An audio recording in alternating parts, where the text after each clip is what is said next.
President Trump and the entire administration's hearts go out to the victims, and they are in our prayers during this unimaginable time.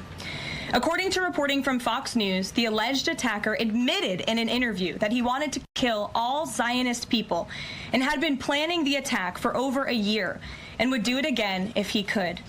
This monster used a makeshift flamethrower and Molotov cocktails to light Jewish Americans on fire in an attempt to burn them alive. The victims at the incident location in Boulder were there to rally in support of Israeli hostages who remain in Hamas captivity. 12 were injured, including a Holocaust survivor. This is pure evil. The Department of Justice has already filed federal hate crime charges against the alleged perpetrator, and he will be held accountable to the fullest extent of the law. This tragedy is a sobering reminder of the consequences of the Biden administration's failed policies. According to the Department of Homeland Security, the Boulder suspect is an Egyptian national who was in the United States illegally. He entered the U.S. during the Biden administration in August 2022 on a B-2 visa until it expired. Upon the visa expiration, he overstayed, filed an asylum claim, and was given a work authorization by the Biden administration. Instead of deporting this heinous individual, Joe Biden's administration allowed him to stay in our country and to work.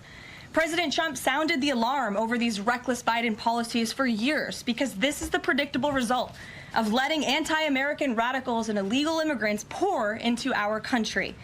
Immigration security is national security. And that's why the Trump administration, at the direction of our great president, has secured our border, strengthened our immigration system, and has taken immediate steps to protect the United States from foreign terrorists and other public safety threats. President Trump acted swiftly upon taking office to reform our visa issuance process to ensure that dangerous aliens who are intent on harming Americans or our national security interests are no longer admitted into our country. Under the Trump administration, aliens will only be admitted into the United States through the legal process and only if they do not bear hostile attitudes towards our citizens, our culture, our government, our institutions, or most importantly, our founding principles. Under President Trump, the United States has zero tolerance for foreign visitors who support terrorism. Violators of U.S. law, including international students, will continue to face visa denial or revocation and deportation. And illegal alien criminals will continue to be arrested and deported from our country. On that note, ICE and federal law enforcement partners just wrapped up a month-long surge operation arresting nearly 1,500 illegal aliens in the Commonwealth of Massachusetts.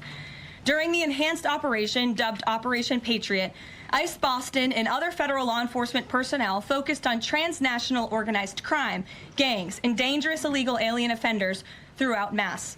More than half of the nearly 1,500 illegals arrested had significant criminal convictions or charges pending against them.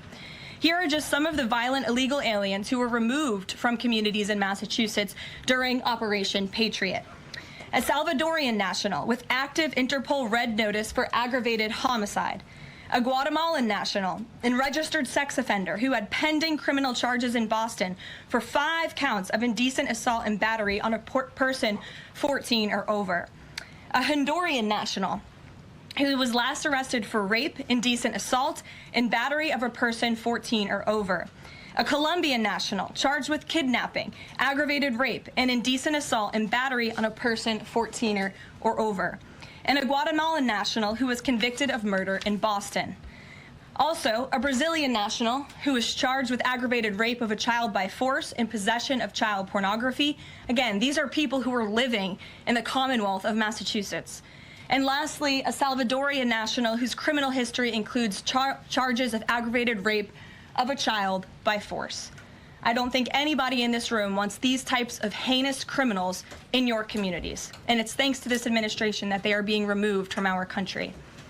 When Democrat-run jurisdictions released violent illegal alien criminals back into communities after making arrests instead of turning them over to federal immigration enforcement like they should, those Democrats are putting law-abiding Americans at risk. And these insane policies force law enforcement officials to make much more difficult arrests that put their lives, our law enforcement lives, in jeopardy. President Trump is incredibly grateful for our heroic officers on the front lines getting these violent illegal alien invaders out of our communities. Law and order is back in America under President Trump. And on that same note, there are new crime statistics that show crime is plummeting. In fact, Politico summed it up like this. Murder rates are tumbling across the U.S. in 2025. Homicide stats are down at least 20% over last year, and we could be on course for the lowest number on record. With President Trump in charge, the days of criminals being put over victims are over. On the topic of immigration, the Washington Post just ran one of the most ridiculous headlines ever, even by their standards. And on my very first briefing several months ago, I said I would hold anyone accountable in this room. The Washington Post actually had this headline: the mysterious drop in fentanyl seizures on the U.S.-Mexico border. How is this mysterious? There is no mystery about why there is a decrease in fentanyl coming into the United States. This administration's strong border policies are the reason there has been a decrease in fentanyl trafficking. His strengthened relationship with Mexican President Sheinbaum and all of the measures he has been taking to deter illegal human and drug trafficking at our United States southern border is the reason for plummeting fentanyl seizures at the U.S. border. There is nothing mysterious about that, and we'd like to see the Washington Post update their headline accordingly. This is clearly trying to intentionally manipulate the minds of the Americans, and I think the American people understand why there's been a fentanyl drop. And our office responded to this inquiry. We provided a whole host of the reasons that fentanyl seizures at the southern border have dropped, and the Washington Post refused to run them, and that's despicable. In other news, positive economic reports continue to flood in. Inflation dropped to 2.1% in April. Personal income increased 0.8% in April. So inflation is down and wages are up. That's almost triple the expectations and against the doubts of nearly everyone in this room. And we also saw the largest monthly decline in the trade deficit on record as a result of President Trump's very powerful tariffs. Lastly, the price of eggs has dropped more than 61% since President Trump took office in January. I remember my very first briefing, I was asked about the cost of eggs.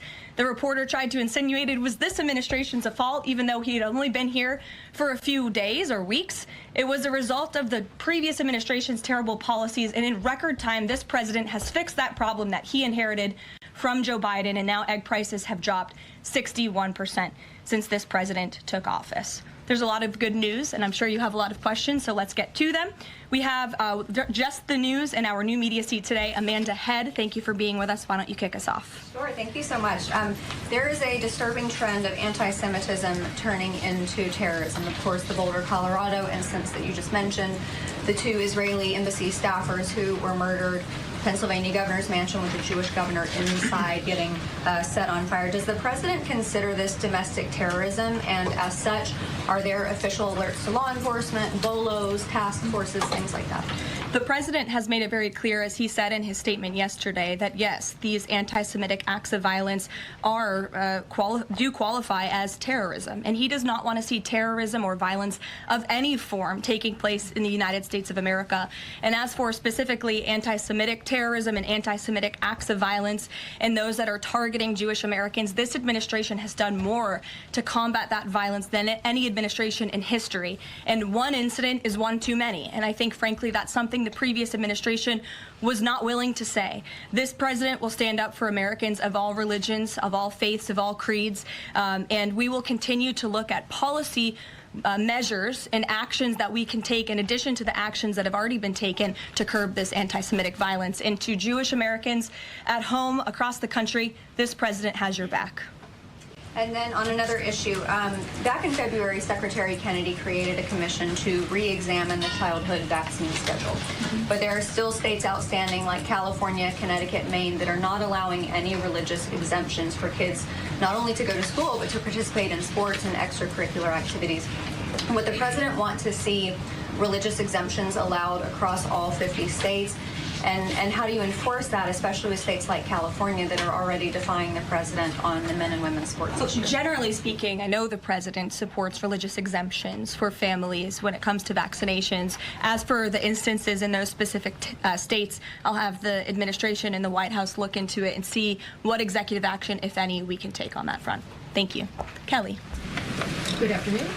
We're now in hurricane season. And obviously there is great concern every year about the potential for that. Can you speak to how the president is planning to have the level of support, should it be needed, to be as it has been with a reduction in the workforce? And is he still comfortable with Administrator Richardson, who had talked, whether joking or not, about not being aware of a hurricane season for this country?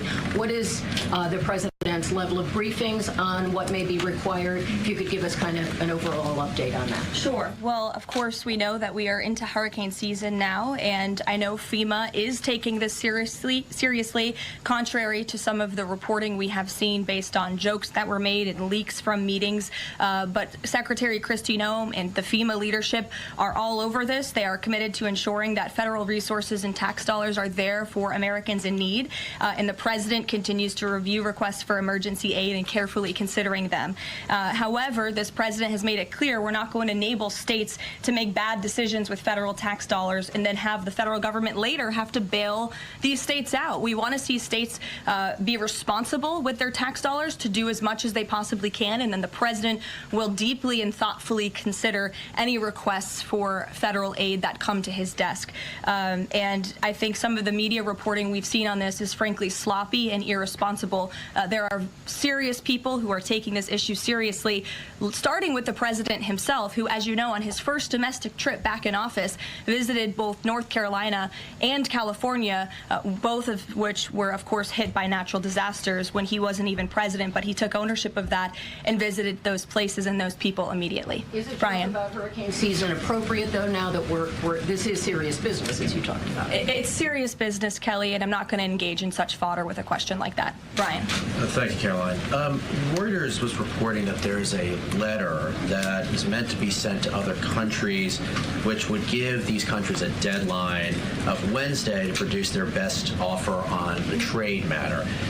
Why does the administration feel the need to send this letter? And I have one more follow-up on trade. Sure. I can confirm the merits in the content of the letter. USTR sent this letter to all of our trading partners just to give them a friendly reminder that the deadline is coming up. And they are in talks. Ambassador Greer, Secretary Bessent, Secretary Lutnick are in talks with many of our key trading partners around the globe. As you know, Brian, I know the Wall Street Journal has covered this quite heavily.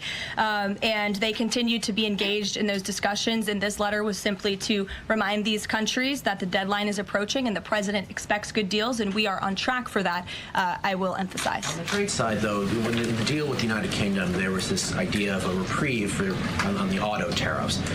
Is the president looking to do another similar deal on the sector-by-sector reduction in tariffs, or is this more going to be deals related to the reciprocal tariffs that were announced months ago? Well, as I've said previously from the podium, and the president has discussed as well, each country has unique advantages, unique challenges to it based on their markets and what they export to us and what we export to them. And so that's why the president smartly advised his trade team to engage in tailor-made deal-making. And we saw that with the United Kingdom, and we will see that with other countries as well. Kate. Does the president support the Senate moving forward with a bill imposing heavy sanctions on Russia? Look, the president has spoken about his position on sanctions on Russia. He has smartly kept this as a tool in his toolbox if necessary, but I think the Senate and everyone on Capitol Hill respects the president is the commander-in-chief for a reason.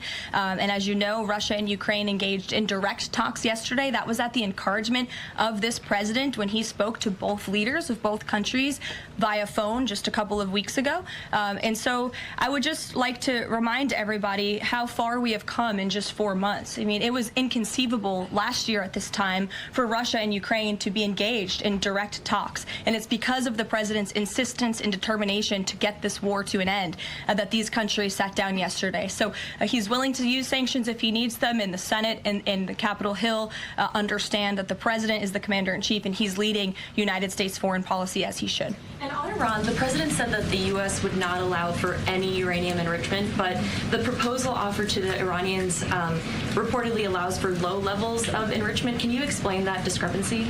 I'm not going to comment on alleged details of the report. We're not going to negotiate through the media out of respect for these ongoing discussions and negotiations that Special Envoy Witkoff is leading. The president made his position very clear on Truth Social last night. In fact, it couldn't be any more clear, and I would reiterate that's his position. Special Envoy Witkoff sent a very detailed and acceptable proposal to the Iranian regime that the president hopes they will accept, and if not, they will face grave consequences, as the president himself has reiterated. Sure. Thanks, Caroline. You're welcome. A couple of things, if I may. Firstly, can you confirm whether or not President Trump is going to be going to the NATO summit in The Hague later this month? I can confirm he will be going to the NATO summit, yes. Great, thanks. And another question on the Netherlands, in fact.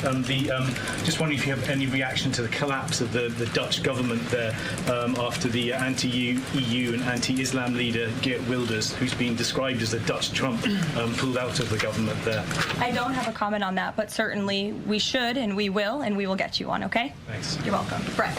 Thanks, Caroline. I wanted to ask, a couple days ago, the president announced that he was withdrawing the nomination of Jared Isaacman to lead NASA, citing a thorough review of prior associations. I wondered, why did this review happen just now, after the nominee was so far into the process? And can you explain the president's thinking on who he might choose? Look, the president reserves the right to nominate individuals to key administration posts. He also reserves the right to remove those individuals if he chooses, just like he reserves the right to fire anybody in the executive branch that he wants. And so a new replacement for NASA will be announced very soon, as the president himself said. Was there something in particular that came up that caused the president concern with this nomination? The president wants to ensure that all of his nominees are aligned fully with the America First mission of this administration. And again, he will be announcing a replacement very soon.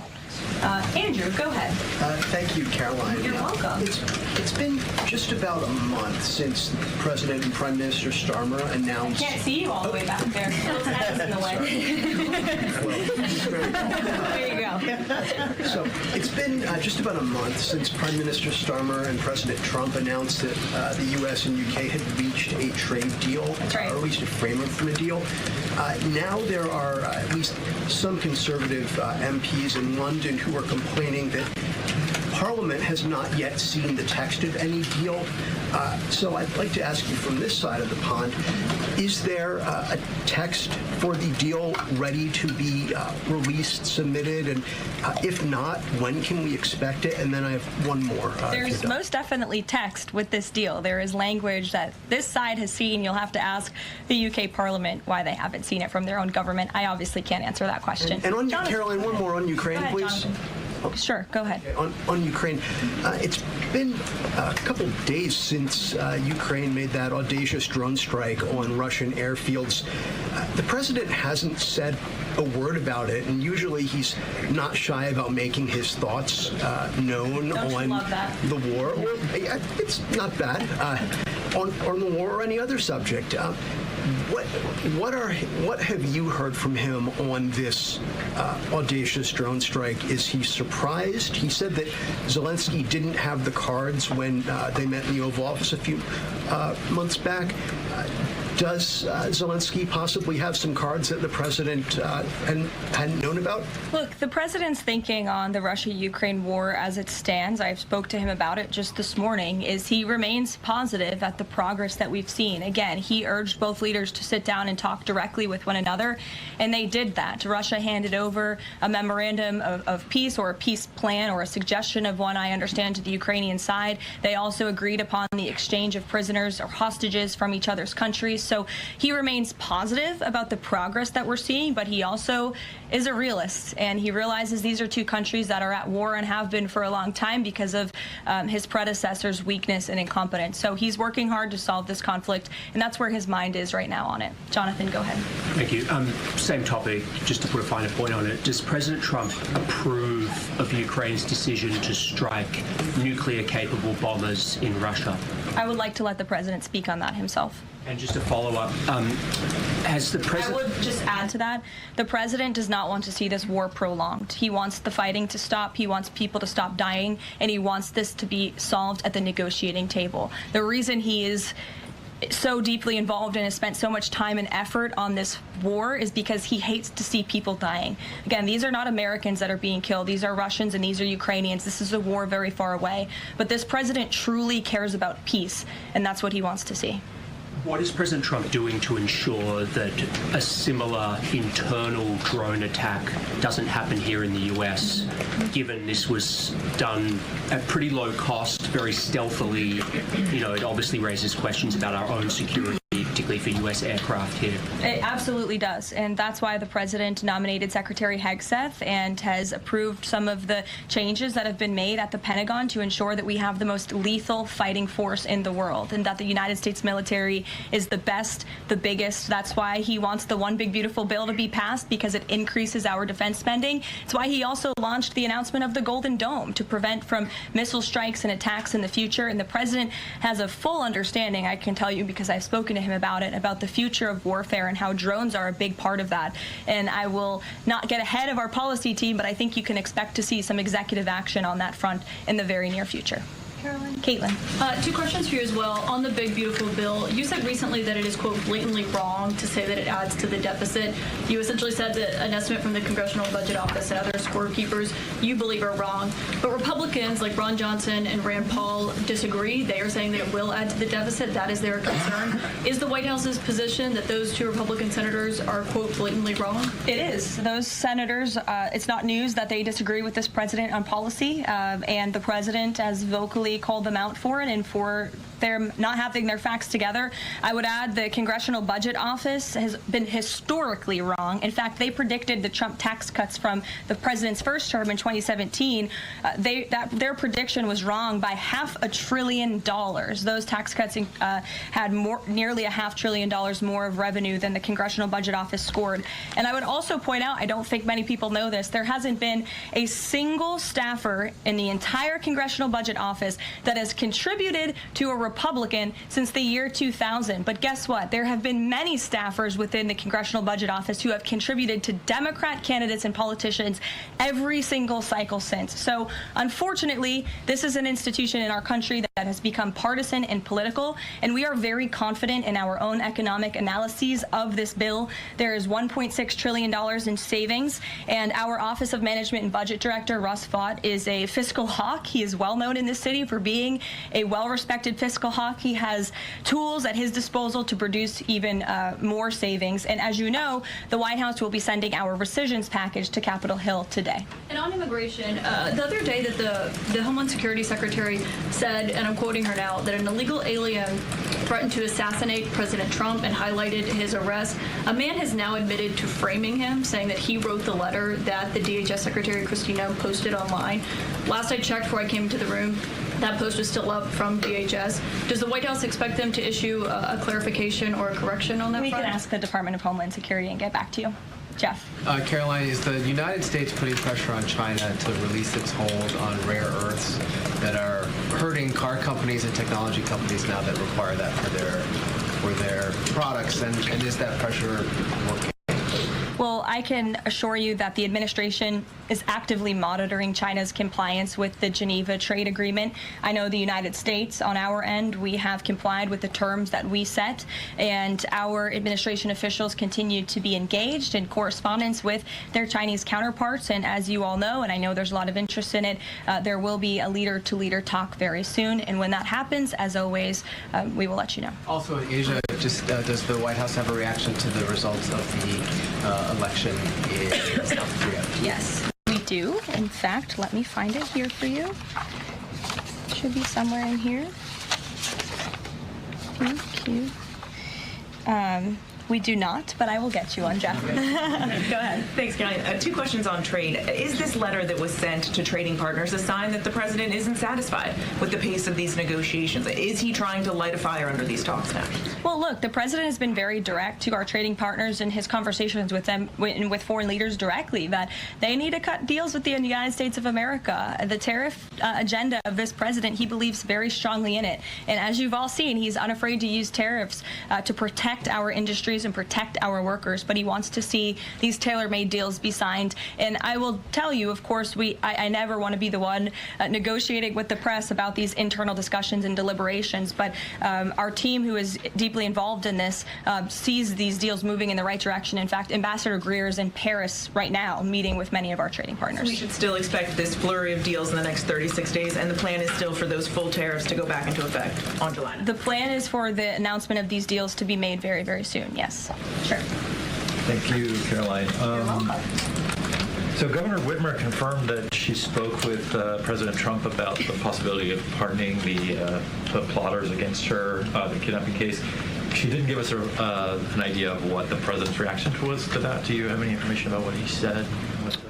Well, I won't reveal the president's private discussion unless he gives me liberty to, but I will reiterate what he said publicly when he was asked by one of the journalists in this room in the Oval Office a couple of weeks ago about the pardons. He said it's something he would look at, nothing more, nothing less. Haley, go ahead. Thanks, Caroline. And then to Kelly next to you. Thank you.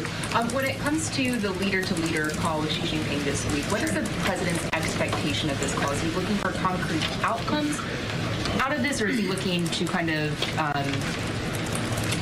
warm relations as these trade talks are ongoing? Well, President Trump and President Xi have shared a respectful relationship throughout the years. And again, I won't get ahead of the president on that call, but as always, after, you'll hear directly from the president or from myself or someone else here at the White House. Kelly. Caroline, thank you. I want to get back to the anti-Semitic behavior that's been going on college campuses, as well as recently in Boulder, Colorado.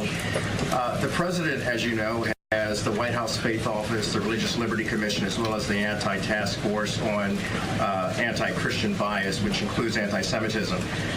From a whole-of-government perspective, and the president has already mentioned how he hates these kinds of acts that have been going on, can these entities and these agencies work together with the president to put out a proactive campaign to help people stop the hate? I think the president himself has been leading on this, Kelly, and has been incredibly clear in his rhetoric that he is not going to tolerate such hate or behavior in the United States of America. And you will see that rhetoric being followed up by action from the Department of Justice, who is seeking to prosecute these cases to the fullest extent of the law. And I know the Attorney General and the FBI Director were very quick to call this what it was, targeted terrorism. And there was some, I think, criticism from the media, and well, at least pundits I saw on television saying, are they too quick to jump here? No, they see the facts and they reveal those to the American people, and they're transparent. And I think, frankly, that's a breath of fresh air from what we experienced in the previous administration. Are there programs that they can put in place to campaign against this kind of violence, to actually take the whole approach and say, we want to get ahead of you? If you're thinking it, don't do it. And if you're going to do it, sit down and talk to someone within the Faith Office, within the Religious Liberty Commission, as well as the task force. Yeah, surely. It's a good idea, and I'll pass it along to them. Peter. Thank you, Caroline. When you look at these last-minute Biden pardons, the big ones, Biden siblings, Fauci, January 6th committee. That's right. Most of the big ones have the same very neat signature. We would expect that probably to be the auto pen. There is one that looks different. It looks authentic. In fact, if you look at the last name, it almost looks like the president was having a hard time spelling his last name there. Is this White House of the opinion that the only pardon that would count is one that the president signed himself? It's very interesting. Very interesting props. If you want to bring them to my office later so I can take a closer look, I would like to do that. The president is making a good point when he discusses the usage of the auto pen. Who was running the country for the past 4 years? Perhaps those documents were signed with the auto pen, something that this, I believe the Department of Justice is looking into. As you saw, Ed Martin made an announcement at the Department of Justice this morning to launch an investigation because the American people deserve answers. Is there any concern that this president, who won the election on a promise to fix the economy and close the border, that focusing and scrutinizing these Biden pardons is looking into the past instead of looking forward. I think in comparison to the amount of time this president has spent on securing the border, on fixing our economy, I just read out for you an entire list of economic accomplishments. Look at the border numbers. Look at the time and effort he's divulged into solving the global conflicts abroad. It pales in comparison, but it still, nevertheless, is a very important issue. And it was a huge issue that sent the president back to this White House. The Americans saw with their own eyes a mentally incompetent president, and they want answers for that, and the president believes they should have And them. something that just crossed, Caroline, how mad do you think President Trump is going to be when he finds out that Elon Musk said, "I'm sorry, but I just can't stand it anymore. This massive, outrageous, pork-filled congressional spending bill is a disgusting abomination. Shame on those who voted for it. You know you did wrong. You know it." Look, the president already knows where Elon Musk stood on this bill. It doesn't change the president's opinion. This is one big, beautiful bill, and he's sticking to it. Tamara. Thank you. The National Security Council was reorganized, or some staffing changes were made the Friday before Memorial Day. I'm hoping you can explain sort of the new structure, what the structure is of the National Security Council, what the goal is in terms of staffing levels. What is the new National Security Council mode? Well, as with everything in this White House, it is a top-down approach. The president is here. He is president. He's not an auto pen like the previous president was. He's very much involved in literally every policy discussion and decision that takes place. And we felt it was best to reorganize the National Security Council to respond to that top-down approach that we have here in this White House, and to streamline the efficiency and the effectiveness of the National Security Council. And I would add that Secretary of State Rubio and now National Security Advisor Rubio is doing a tremendous job at leading the National Security Council. He knows the president. He understands where the president is on these issues. He's great to work with here at the White House. I can tell you that. I appreciate seeing him a lot more in the building. And he and the president and the entire National Security Council, who's made up of great patriots who love this country, are doing a tremendous job on the many conflicts around the world that this administration inherited. Is there a goal staffing level? I'm sorry? Is there a goal for the staffing level, like the number of people who would be in this National Security Council? We just want the National Security Council to be as efficient as possible, and if staffing needs are necessary, I'm sure Secretary Rubio would not mind hiring people if necessary, but again, we've been working with them day in and day out, and they're chugging along and doing great work. Sure. Thank you, Caroline. Two questions, if I can.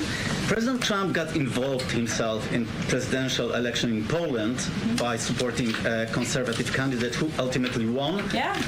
What does it mean for the future U.S.-Polish relations? What's likely to change? Well, I believe the president is obviously pleased to see the result of the Polish elections. He met with Karol Nawrocki, if I'm pronouncing that correctly. Yes, Nawrocki. Okay, thank you. I appreciate your insight on that. He met with him at the White House, and he told them, you're going to win because you support common sense. And he supported strong borders in Poland. He supported an end to the woke, radical DEI stuff that we've seen not just here in the United States, but really take over Europe and, frankly, the whole world. He was very outspoken about that.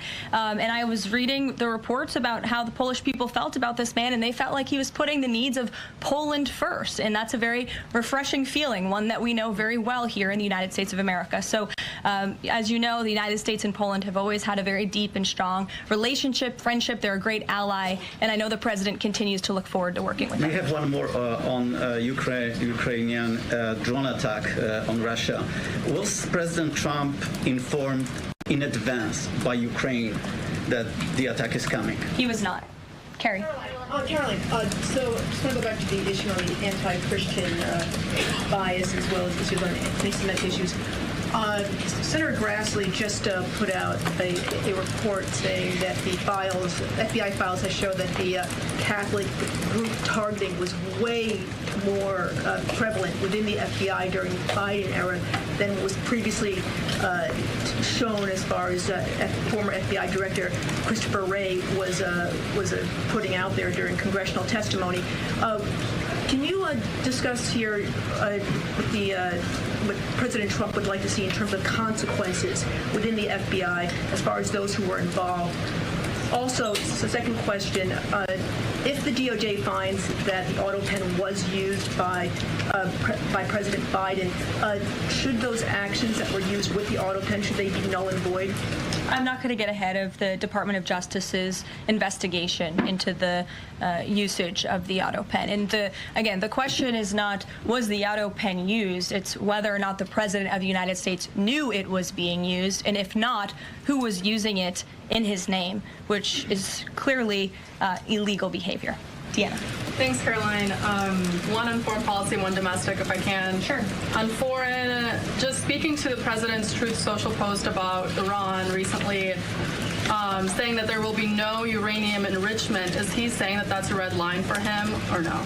I already answered this question. The president's been very clear about where he stands on that. Okay, and then on domestic, there is a report that Laura Loomer met with the vice president today. Can you speak to her relationship with the administration and if she's informally advising in any way? She is not. I do know she met with the vice president. As for what was discussed in that meeting, I would defer you to his team. Thanks, Caroline. I have one question on anti-Semitism, one question on China. So for years, radical leftists and Islamists have been calling for so-called globalize the Intifada. Do you believe this is a call for violence against Jews? And do you think these attacks on Jews around our country is what globalizing the Intifada looks like? I don't want to speak to the merits of those claims without looking into them, but as I said, any violence against Jewish Americans will be prosecuted to the fullest extent of the law. Absolutely. And also, Secretary of State Rubio made an announcement saying he'll be revoking visas of certain Chinese students, including those with connections to the Chinese Communist Party. Does that include sons and daughters of politicians, presidents, and chairmen? Again, Secretary of State Rubio has the right to revoke visas, and he made the announcement that the State Department will begin to aggressively revoke those visas of Chinese students who are in our country, namely those with Chinese Communist Party ties, or those who could be a threat to our national security and the interests of the United States. Should both of you, go ahead and then back with you. Thank you. There are now reports that Israeli forces are firing on Palestinians trying to get aid from the Gaza Humanitarian Foundation. Up to 20 people, according to the Red Cross, have arrived to the hospital that they've set up with gunshot wounds, have died from them.